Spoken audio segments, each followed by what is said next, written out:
and go back and substitute something? Anybody?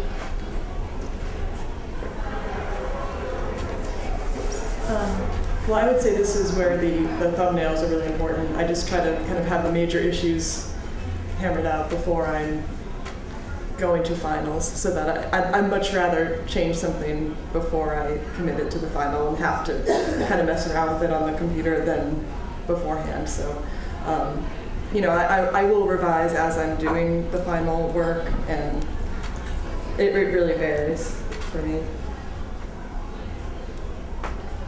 I second the thumbnails. Those are very important because you can go through it just at a small pace and seeing everything the way it would line up and from page to page. Because when you're writing for comics, you're not only thinking about just each individual panel, but you also have to think about the page and then how that page translates to the next page and then overall as a whole. So it's not just, you know, that brings in like the panel part, and the panel aspect of things and the art aspect of things. Whereas like if you just see words like a traditional novel, I mean, it doesn't matter what line it breaks on, because when you're writing it, you're not going to know like what typeface or what point size it's going to be set in. So with comics, you're going to know like when the page turns. Whereas in a regular novel, you're just going to know when the chapter ends. So that's a major difference between comics and traditional novels that I can think of, and it's definitely important to do thumbnails. And as far as like revisions go, I don't really have that much, because I usually in the thumbnails try to work things out before I move on. But occasionally I'll have a change and then I'll make the change. Yeah, the way I do my comics is I kind of like, as I mentioned before, kind of free flow it a little bit.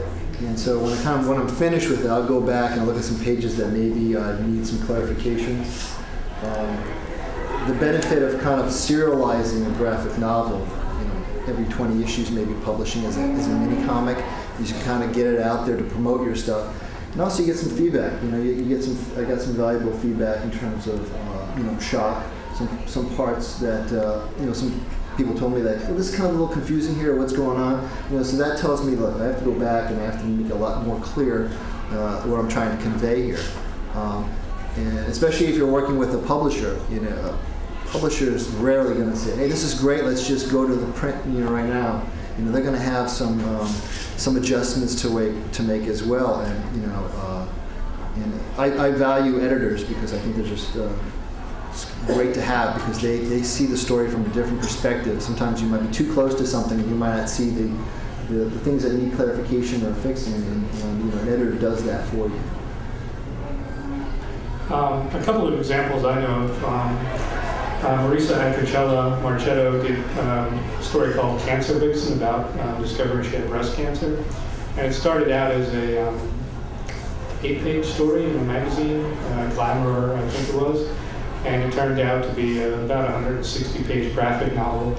And when she expanded the story that much, she used some of the panels over again, but they changed, people's language changed and stuff like that. So certainly when you expand it that much, things change a lot.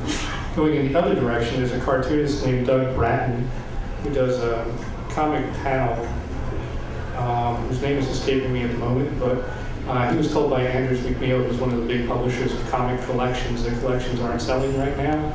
So he ended up writing a novel around his comic panels, and that's coming out right now. So that started as gag cartoons, and now there's a novel written around them. So that should be fairly easy to find if anybody's interested. The last question that we had prepared for us is, what's a typical ratio of words to pictures in terms of which carries the story? Do the pictures support the words, or the other way around, or are they equally essential? I think we've seen that everybody has some different opinions on that. Just to round it out, we'll see if anybody wants to say that, by God, my art is the most important thing in this collaboration. I'd say whatever tells the story best. That would be however many panels you should have on the page. And as far as the ratio, I don't think there is a correct formula. I know some artists might only want to have like a 9-panel page, so it would be like 3, 3, 3, you know, another line of 3 rows of 3. A lot of people just do that, and that's, you know, that's how they want to tell their story. And they stick to that formula, and they stick to that template. And I don't think there's any right or wrong. It's just however you feel you want to tell the story as an artist and writer.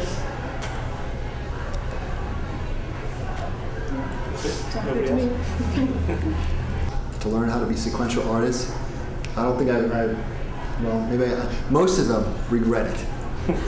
They really do, you know, because they kind of wish that maybe they took something a little bit more broader in terms of the skills that they would acquire, you know, to be either just graphic artists in general, or to learn about anatomy. Really, you know, cartooning is really kind of is a shortcut to illustration. So I think if you get to know the basic anatomy of the human body, you know how to draw buildings, you know, you kind of understand perspective.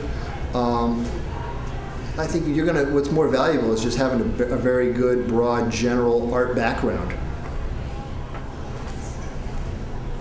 Right. Well, I grew up taking art classes, and I was always doodling, and I'm sure most people who, even if you haven't had art training, a lot of people say, like, I've been drawing ever since I picked up a crayon, you know, stuff like that. A lot of people say that, and that was pretty much me.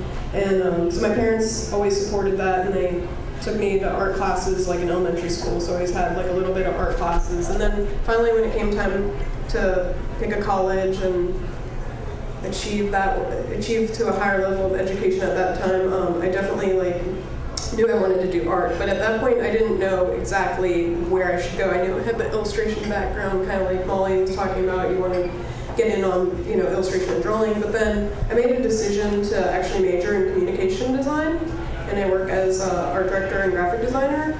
And that, like, as far as income goes, is amazing. Like, I highly recommend anyone who's interested in art to go that route, because that is the best way to make a living in art, is through graphic design. And in addition to that, like, I ended up taking one sequential art class that they offered, and I went to VCU, by the way, Virginia Commonwealth University. I took one sequential art class, and I took an animation class, and I basically tried to overlap with as many things as I could that were still like in the art department but outside of communication design. So I took some sound classes and, you know, animation and stuff like that, just to vary up from always doing design, because I enjoy design, but I enjoy so many things outside of design and illustration as well. So I think I've always wanted to be, you know, a cartoonist at heart, but design does pay the bills. So I highly recommend going that way if you need to support your art career. My art background sounds like it's a lot like Matt's. I took, you know, high school art classes, and I kind of took every continuing art class that the greater Boston area offers, and so, you know, kind of, you know, more like a few night classes here and there in the high school art. But yeah, I've been drawing since I, you know, could hold a pencil. Yeah, exactly. Excuse me for just a minute. There is an explosion though of comic book or comic schools starting now. There's one in New York City, School of Visual Arts, which goes back to the 1950s. But now the Savannah College of Art and Design is popular. Joe Kubert's school in New Jersey, which specializes in superhero comics. There's one that just opened in White River Junction, Vermont, by James Stern, who writes for, what's the online?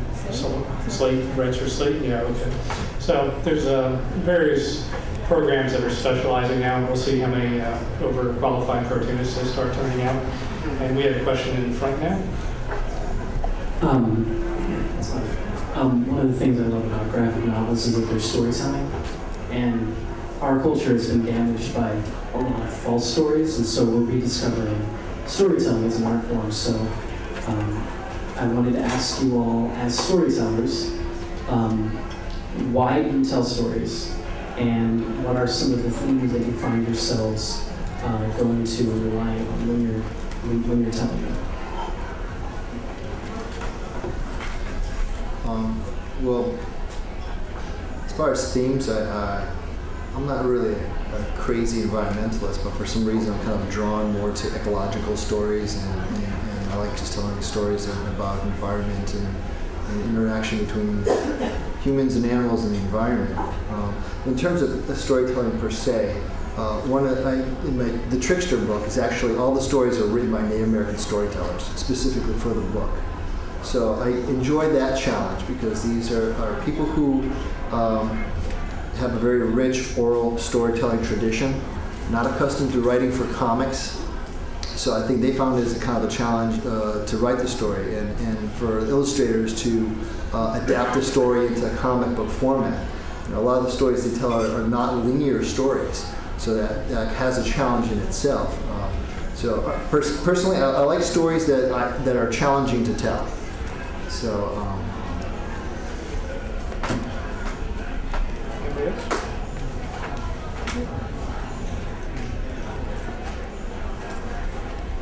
I guess I tell stories that I would like to read, as selfish as that sounds. Things that I'm interested in, I like to write and draw about. So that's, kind of where I'm coming from. I figure if I find it interesting, maybe somebody else will too, by the law of averages. So that's kind of why I kind of write and draw what I do. As far as themes, aside from the baseball comics, I found that anything that sort of makes me look ridiculous is always fun for me to draw. I've done some comics about my childhood, and it seems to be that I just like to make myself look as nerdy and awkward as possible, which I still am probably, but so that's kind of my storytelling credo. Well, for me, it all begins with an idea. And I know Joe and I are constantly like, oh my gosh, I have this idea, I have this idea, I have this idea, I have this idea, and it won't stop. Anytime, all of us are pretty much working 24/7. Even when you dream, I'm sure you're finding something. So at that point, when I have these ideas, I write them down, and I'm like, this would make a great story. I want to tell this story. So those that make it to the higher level are ones that I'll begin to pursue based on my time frame and my schedule, and the ones that will rise are going to be the ones that will make to final product. And even I have a whole bunch of ideas in my notebook right now, and I'm like, these are all great stories, but they're on hold. So basically, I'd say whenever you get that idea, quickly write it down as soon as possible. And as soon as you're willing to tell that story, it's out there. And